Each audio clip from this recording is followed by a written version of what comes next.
నమస్తే, నేను మధు. 2 డబ్బు కంటైనర్లు మిస్ అయ్యాయి. ఇంతకు ఎవరివా కంటైనర్లు? అయితే ఈ కంటైనర్ల ఇష్యూ గురించి 3 రాష్ట్రాల పోలీసులు తర్జన భర్జన అవుతున్నారు. అసలు ఏంటి మ్యాటర్ అనేది ఈ రోజు మనం తెలుసుకుందాం. ప్రస్తుతం మనతో పాటు ఉన్నారు సీనియర్ జర్నలిస్ట్ సిఎస్ రావు గారు. వారిని అడిగి మరిన్ని విషయాలను తెలుసుకుందాం. నమస్కారం సార్. సార్, 2 డబ్బు కంటైనర్లు మిస్ అయినట్టు తెలుస్తున్నాయి. ఎవరివి సార్ ఆ డబ్బు కంటైనర్లు? అసలు ఏంటి సార్ ఆ స్టోరీ? ఆ న్యూస్ విన్న తర్వాత నేను ఆశ్చర్యపోయా. అసలు అఫీషియల్గా పోలీసుల దగ్గరికి ఆ కేసు చేరింది, ఆలస్యంగా బయటకు వచ్చింది. అక్టోబర్ 16వ తారీఖున, అంటే గత ఏడాది అక్టోబర్ 16వ తారీఖున 2 డబ్బు కంటైనర్లు మిస్ అయ్యాయి. ఎక్కడ మిస్ అయ్యాయి? కర్ణాటక, మహారాష్ట్ర, గోవా సరిహద్దుల్లో ఉండేటువంటి ప్రాంతం నుంచి మిస్ అయిపోయాయి. కర్ణాటకలో ఉండేటువంటి బెళగావి ఆ జిల్లాలో సరిహద్దు ఉంటుంది, మహారాష్ట్ర సరిహద్దు.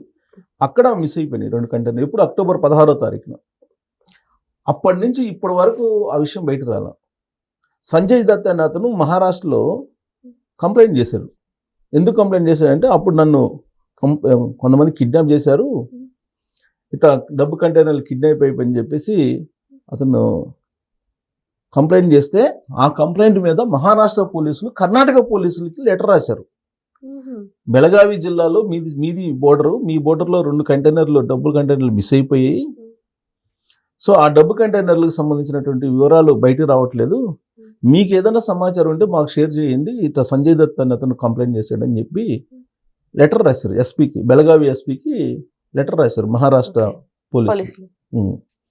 రాస్తే ఇప్పుడు దాని మీద ఎంక్వైరీ చేస్తుంటే, కంప్లైంట్ ఇప్పుడు జనవరి 6వ తారీఖున 7వ తారీఖున జనవరిలో చేశారు. మిస్ అయినప్పుడు కంటైనర్లు అక్టోబర్, అంటే గత ఏడాది. 2 కంటైనర్లు డబ్బులు మిస్ అయినాయి అంటే ఎంత డబ్బు ఉండాలి? ఇప్పుడు మహారాష్ట్ర పోలీసులు అనుమానం ఏం వ్యక్తం చేస్తున్నారు, ఒక ధార్మిక సంస్థ అని చెప్పేసి అనుమానం వ్యక్తం చేస్తుంటే, కాదు ధార్మిక సంస్థ కాదు, ఒక రియల్ ఎస్టేట్ వ్యాపారి అని చెప్పేసి ఇంకొక అనుమానం వ్యక్తం చేస్తూ ఉంటే, అసలు ఇదంతా కాదు, దీని వెనక పొలిటికల్ వ్యవహారం ఉంది. అసలు మీకు డబ్బు కంటైనర్లు అనేది ఎక్కడి నుంచి వచ్చింది? అసలు అది ఆంధ్రప్రదేశ్ ఎలక్షన్ సందర్భంగా బయటకు వచ్చినటువంటి అంశం డబ్బు కంటైనర్లు అనేది. అప్పట్లో 2 సార్లు డబ్బు కంటైనర్లు పట్టుబడ్డాయి. ఒకసారేమో మిలిటరీ ఆయుధాలు అని చెప్పారు, ఇంకోసారేమో ఆర్బీఐకి సంబంధించినటువంటి డబ్బులు అని చెప్పారు. అసలు ఆ కంటైనర్లు ఎటుపోయినాయి ఎవరికి తెలియట్లా. ఇప్పుడు కేసు ఫైల్ అయింది. ఆ కంటైనర్లే ఈ కంటైనర్లా, లేకపోతే ఈ కొత్త కంటైనర్లా అనేది బయటకు రావాలి ఇన్వెస్టిగేషన్లో. 3 రాష్ట్రాల పోలీసులు, గోవా, మహారాష్ట్ర, కర్ణాటక, ఈ 3 రాష్ట్రాల పోలీసులు ఇప్పుడు తపస్సు పడుతున్నారు దాని గురించి ఎంక్వైరీ చేసి బయట పెట్టడానికి. ఇంకోటి ఏంటంటే, దాంట్లో రద్దయినటువంటి 2000 రూపాయల నోట్ల కట్టలు ఉన్నాయి అనేది కూడా మళ్ళా ఒక లీక్ పోలీసుల దగ్గర నుంచి వస్తుంది. వాళ్ళే లీకులు ఇచ్చారు, మీడియాలో వస్తుంది, ఇప్పుడు నేషనల్ మీడియాలో కూడా వస్తుంది. కారణం ఏంటి? రోడ్డు దోపిడీ. ఇది భారతదేశంలో ఇప్పటి వరకు జరిగినటువంటి దోపిడీ, దొంగతనం. వాళ్ళే చెప్తున్నారు పోలీసులు, ఇప్పటి వరకు భారతదేశ చరిత్రలో ఇంత పెద్ద ఎత్తున దారి దోపిడీ జరగల. ఇది దారి దోపిడీ జరిగింది. దాంట్లో అసలు ఎంత డబ్బు ఉంది, ఏం కరెన్సీ ఉంది అనేది బయట రావాలి. ప్రాథమికంగా వాళ్ళు ఏంటంటే 400 కోట్ల రూపాయలు అని చెప్తున్నారు. 400 కోట్ల రూపాయలు కాదు, ఆ 2 కంటైనర్లు అని అంటే చాలా డబ్బు ఉంటుంది, దాంట్లో 2000 రూపాయల నోట్లు ఉన్నాయని చెప్పేసి పోలీసులు అనుమానం చేస్తున్నారు. అంటే అసలు ఈ కంటైనర్ల వ్యవహారం ఏంటి? ఎలక్షన్ ముందు నుంచి మనకి ఈ కంటైనర్ల వ్యవహారం వినిపిస్తూనే ఉంది. ఫస్ట్ కంటైనర్లు ఎక్కడ మనకి చెన్నై వెళ్తున్నాయి, ఇడుపులపై మీదుగా, ఇడుపులపై రోడ్డు నుంచి చెన్నై వెళ్తున్నటువంటి కంటైనర్లకు సంబంధించినటువంటి బ్రేకింగ్ న్యూస్ అప్పుడు ఛానల్స్లో వచ్చింది. ఆ తర్వాత జర్నలిస్టులకి ఏం చెప్పారు, అప్పుడు అవి ఆయుధాలు, మిలిటరీ ఆయుధాలు, వాటిని చూపించాల్సిన అవసరం లేదని చెప్తే వాళ్ళు కూడా బ్రేకింగ్ చేసినటువంటి వాళ్ళు కొద్దిసేపు న్యూస్ చెప్పేసి దాన్ని ఆపేసేసారు. ఆ తర్వాత ఎలక్షన్ ముందు ఏం చేశారు, లారీల్లో డబ్బు వెళ్తుంటే పోలీసు బోర్డు పెట్టుకొని వెళ్తున్నటువంటి లారీలని పట్టుకున్నారు. పోలీసులు బోర్డు పెట్టుకున్నారు, మీడియా వాళ్ళేమో వాటిని షూట్ చేశారు. ఆర్బీఐ డబ్బు అని చెప్పి సర్ది చెప్పి పంపించేశారు మీడియాని. మరి ఆర్బీఐ డబ్బు అంటే కనుక పోలీస్ బోర్డు ఏంటి అనేది అప్పుడు చర్చ జరిగింది.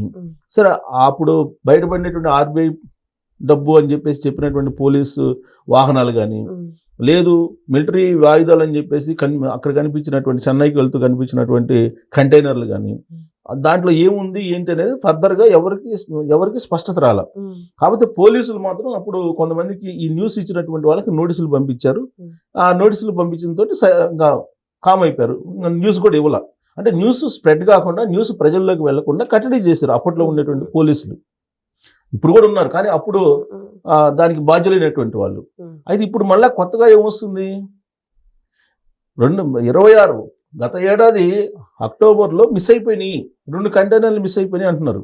అదేదో 2 సూట్ కేసులు కాదు, 2 కంటైనర్లు మిస్ అయిపోయినాయి అంటే ఎంత డబ్బు ఉండాలి. ఇంతకు కంప్లైంట్ ఇచ్చిన వ్యక్తి ఎవరు సార్? సంజయ్ దత్ అన్నారు కదా, సంజయ్ ఆయన ఎవరు సార్ ఇంతకు? అతను మహారాష్ట్ర. ఓకే. అతను ఏమంటున్నాడంటే నన్ను కొంతమంది కిడ్నాప్ చేశారు, ఓకే. సో అదంతా కూడా ఆ కంటైనర్లు తీసుకెళ్ళినటువంటి వ్యవహారాన్ని బయట పెడతానని చెప్పి ఆయన చెప్తున్నాడు. అసలు విషయం ఏంటంటే వాళ్ళు ఎవరెవరు కిడ్నాప్ చేశారు అనేది కూడా బయట చెప్పాడు, కంప్లైంట్లో చెప్పారు. ఇది కిడ్నాప్ అయినప్పుడు బొర్లా ఘాట్ వద్ద, మహారాష్ట్ర సరిహద్దు ప్రాంతం బొర్లా ఘాట్ వద్ద ఈ 2 కంటైనర్లు మిస్ అయిపోయాయి. ఆ తర్వాత ఇది ఏమైంది, ఇది ఆలస్యంగా బయటకు వచ్చింది. ఎవరు కంప్లైంట్ చేశారు? నాసిక్ చెందినటువంటి సందీప్ దత్ పాటిల్ అని అతను కంప్లైంట్ చేశాడు. నాసిక్ అతను కంప్లైంట్ చేసిన తర్వాత బయటకు వచ్చింది ఇది. ఎప్పుడు? బెళగావిలో, కర్ణాటక రాష్ట్రం బెళగావి జిల్లాలో ఈ బోర్లా ఘాట్లో మిస్ అయినటువంటి ఈ 2 కంటైనర్ల వ్యవహారం సందీప్ దత్ పాటిల్ అనే అతను నాసిక్కి సంబంధించిన అతను కంప్లైంట్ చేశారు. కంప్లైంట్ చేస్తే అప్పుడు మహారాష్ట్ర పోలీసులు ఇన్వెస్టిగేషన్ చేశారు. వాళ్ళు ఒక లెటర్ రాశారు. బెళగావి ఎస్పీ రామరాజన్ అతని పేరు, బెళగావి ఎస్పీ, అతనికి లెటర్ రాశారు మహారాష్ట్ర నాసిక్ పోలీసులు. అక్టోబర్ 16న విరాట్ గాంధీ అనే వ్యక్తి ఆదేశాలతో విశాల్ నాయుడు, అంటే మన ఏపీకి సంబంధించిన నాయుడు అంటే ఏపీకి సంబంధించిన వాళ్ళు, సుమారుగా ఏపీకి సంబంధించిన వాళ్ళు అయి ఉంటారు, లేదంటే ఏపీకి సంబంధించిన వాళ్ళు బెంగళూరులో పోయి ఉండాలి. సో అతను చేసిన కంప్లైంట్ మేరకు విరాట్ గాంధీ అనేటువంటి వ్యక్తి ఆదేశాల మేరకు విశాల్ నాయుడు మరికొందరు కిడ్నాప్ చేశారని చెప్పి సందీప్ దత్ మహారాష్ట్ర నాసిక్లో పోలీసులకు కంప్లైంట్ చేశారు. దీనిపై నాసిక్లో కేసు కూడా నమోదైంది. అయితే జనవరి 6న నాసిక్ ఎస్పీ లెటర్ రాశాడు మహారాష్ట్ర, ఇది కర్ణాటక. దాని ద్వారా ఏంటంటే ఆ లెటర్లో సారాంశం ఏంటంటే భారీగా నగదు దోపిడీ అయ్యింది, దీనికి సంబంధించి సమగ్ర దర్యాప్తు చేయాలని చెప్పి మేము నిర్ణయించుకున్నాము, ప్రత్యేక బృందాన్ని కూడా మేము ఏర్పాటు చేశాము, నాసిక్కి పంపించాము. అయితే దర్యాప్తు చేస్తున్నటువంటి మహారాష్ట్ర సిట్ బృందం, మహారాష్ట్ర కదా నాసిక్ అంటే, మహారాష్ట్ర సిట్ బృందం సరైనటువంటి వివరాలు ఇవ్వట్లేదు, కాబట్టి ఈ భారీ ఎత్తున వెళ్ళినటువంటి కంటైనర్లలో ఎక్కడి నుంచి తీసుకొస్తున్నారు అనే దాంట్లో స్పష్టత మీ దగ్గర నుంచి ఏమైనా ఉంటే మాకు చెప్పండి. దోపిడీ జరిగినట్లు చెబుతున్నటువంటి ప్రాంతం గోవా, మహారాష్ట్ర, కర్ణాటక సరిహద్దుగా ఉంది.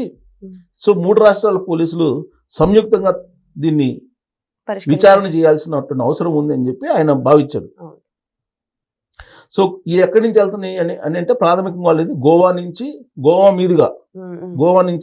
బెళగావి మీదుగా మహారాష్ట్రకు ఈ కంటైనర్లు రవాణా జరుగుతున్నట్లు ప్రాథమికంగా అనుమానిస్తున్నారు. గోవా నుంచి బెళగావి మీదుగా మహారాష్ట్రకి వెళ్తున్నట్టు. అయితే దీన్ని ముంబై, థానే ప్రదేశంలో ఉండేటువంటి ఒక రియల్ ఎస్టేట్ వ్యాపారి కిషోర్ శెట్టికి చెందినవిగా ఒక ప్రచారం మొదలైంది. కిషోర్ శెట్టి అనే అతనికి చెందిన ఇవి అమౌంట్ మిస్ అయిపోయినాయి అనేది ఒక ప్రచారం ఉంది. ఇక రెండో ప్రచారం ఏంది, గోవాకు చెందిన బాలాజీ ట్రస్ట్ అనే ధార్మిక సంస్థకు చెందినవిగా ఇంకొక ప్రచారం ఉంది. సో రెండు ప్రచారాలు, ఒకటి రియల్ ఎస్టేట్ కిషోర్ శెట్టి, 2 ధార్మిక సంస్థ గోవాకు సంబంధించిన బాలాజీ ట్రస్ట్ అనే దానికి చెందినవి అని. సో ఈ మొత్తం వ్యవహారంలో జయేష్ కదం, విశాల్ నాయుడు, సునీల్ దుమాల్, విరాట్ గాంధీ, జనార్దన్ థాయ్ వీళ్ళని నిందితులుగా నమోదు చేశారు నాసిక్ పోలీసులు. అంటే ప్రాథమికంగా గుర్తించారు ఎవరు అసలు దీని వ్యవహారం అని. సో విరాట్ గాంధీని అరెస్ట్ చేశారు. అరెస్ట్ చేసి నాసిక్ లో విచారిస్తున్నారు. అయినప్పటికీ దీనికి సంబంధించిన స్పష్టత అయితే రాలా. ఈ దోపిడీకి గురైనటువంటి సొమ్ము నిజంగా 400 కోట్ల ఇంకా ఎక్కువ ఉందా? కానీ ఈ దోపిడీకి బెళగావి జిల్లా పరిధిలో జరిగింది కాబట్టి ఇది బోర్డర్ ఇష్యూ ఉంటుంది పోలీసులకు ఇప్పుడు కూడా, అది వాళ్ళు చూసుకోవాలన్నట్టు వాళ్ళు చెబుతున్నారు.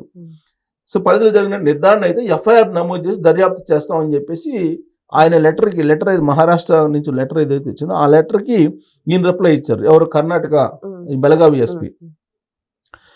సో మహారాష్ట్ర పోలీసులకు సహకరిస్తాం మేము, సామైతే సిద్ధంగా ఉన్నాం అని చెప్పి బెళగావి ఎస్పీ చెప్పాడు.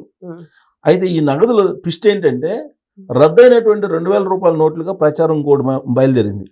ఏది? ఒకటేమో రియల్ ఎస్టేట్ది, ఇంకోటేమో ట్రస్ట్, ఇప్పుడేమో రద్దయిన 2,000 రూపాయల నోట్లు అని చెప్పి ఇంకో ప్రచారాన్ని మొదలు పెట్టారు. అయితే ఇవి చల్లవు కదా రద్దయిన, కాబట్టి ఇది ఎందుకు చల్లవు కనుక కేసే ఉండదని కొందరు చల్లవు కదా, చల్లని నోట్లే కదా, కేసే ఉండదని కొంతమంది చెబుతున్నారు. అయితే దీని వెనక రాజకీయ ప్రమేయం, పెద్ద రాజకీయంగా డాన్స్ ఎవరైతే ఉన్నారో ఈ రాజకీయ డాన్ల ప్రమేయం ఈ కంటైనర్ల వెనక ఉన్నారు అనేటువంటి అనుమానం కూడా ఉంది. కాకపోతే ఈ కేసుని మసిబూసి మారేడికాయ చేసేసి క్లోజ్ చేయడానికి 2,000 రూపాయలు రద్దయినటువంటి నోట్లు అని చెప్పేటువంటి ప్రయత్నం జరుగుతుంది. ఒక్కో రోజు ఒక్కో రకంగా ప్రచారం లీకులు ఇస్తున్నారు.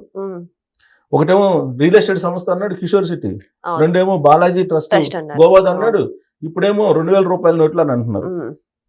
2,000 రూపాయల నోట్లు కంటైనర్లు అక్టోబర్ 16వ తారీఖు ఎట్లా వెళ్తాయండి? 2,000 రూపాయల నోట్లు రద్దు చేసింది ఇప్పుడు, రద్దు చేసిన తర్వాత 2 సంవత్సరాలు తర్వాత కంటైనర్లో 2,000 రూపాయల నోట్లు వెళ్తాయా? అందుకే దీని వెనుక రాజకీయ డాన్లు ఉన్నారు. ఈ రాజకీయ డాన్లు ఎవరు?